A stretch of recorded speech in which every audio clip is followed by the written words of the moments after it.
So we'll do a quick walk around on the rover. Today is April 1st. It's super gross outside, so we'll be indoors for this. Starting the engine compartment. New radiator, rebuilt cylinder head, um, remanufactured carburetor. It's a Sol X40, which is the correct carb for this, and that's done by Pangolin down in Springfield, Oregon. Things runs really good on this carb. Over here, wiring, it's a bit of a rat's nest because it's got a little more going on. You've got a voltage regulator because we're running an alternator instead of the dynamo.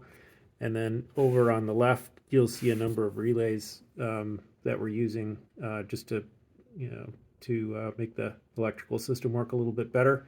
It does have the original Lucas headlight switch and ignition switch. So we're running power, instead of through there, we're running it through relays.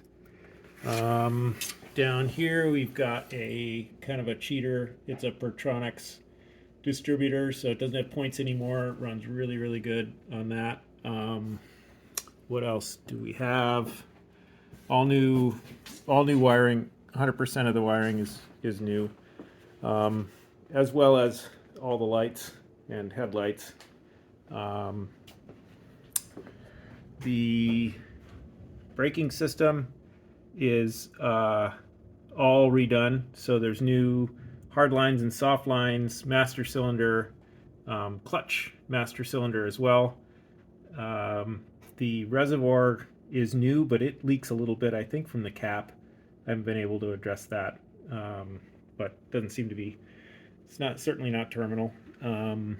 Here's the alternator. As you can see, all the wiring is new as well. Original manifolds and all that business. Okay. Spare is matching the other 4 tires. It's new, never been on the ground. Does make the hood kind of heavy when it's got the spare on it, but it's a nice place to keep it. I'd say the bodywork is, it's got a lot of this kind of stuff going on. Very patinaed. Windshield wipers are new. They're aftermarket, not the super nice original ones. The one on, I only had one when we got the truck, and that was no longer working. Okay, inside, there's really no trim to speak of. Original pedals and all the sheet metal and everything. This bulkhead is different. I think it's from a Series 3 because it has a couple extra tabs like this. But the bulkhead that was original to the truck, it couldn't be saved. It just had too much rust in it. Across here, look at the instruments really quick. The speedo works. The ignition and light switch works. That's a oil pressure sensor. This is just a pull switch for interior dash lights when the headlights are on. Down here, well, you've got the transmission. The yellow knob over here is for 4-wheel drive. You just push that down, and it puts you into 4-wheel drive.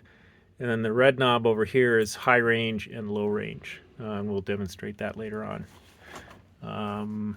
It has, working vents, which is nice in the summertime.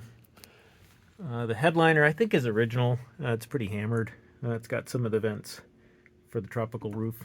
I do have, I came up with some shoulder mounts for the belts when the roof is on the truck. So it does have modern seat belts. Not sure you'd want to be in an accident in this thing, but there you go. It feels like something that might make it a little more safe. When the top is not on, it has a harness bar that I got from Rovers North, so the shoulder belt will mount to that instead of this. Behind the seats, there is some storage. It's hard to see down here, but the crank handle's down here. And then underneath the seats, there's a cubby. So that cubby can be locked as well. We used to store things in here when we were traveling. Just some basic tools and a jack and stuff like that. But it's a standard Rover thing.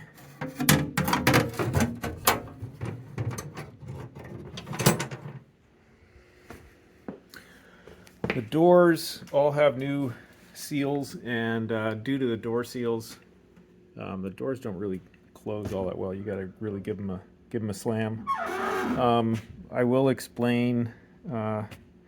This fabric is not original, but yeah, I thought it was pretty cool, and it was a fun little project. It's shirting material from Pendleton. I don't know how well it's going to wear over time, but it wasn't terribly difficult to do. The door bottoms are original, and you can see there's some little bit of rust along the bottom here. This is an aluminum skin on a steel door frame. These upper frames are new, so the glass is original, but I had to replace the top of the door frame because those were just too rusty. So the felt sliders, they're replaced. They're all new, as well as the top.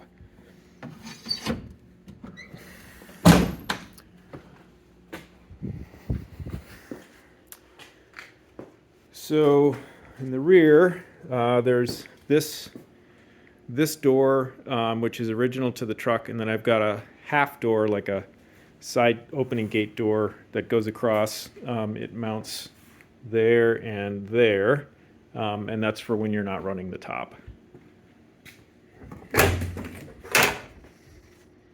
So inside, it's got the old jump seats. These are the original seats. The seat bases are replaced, and then the foam is replaced as well.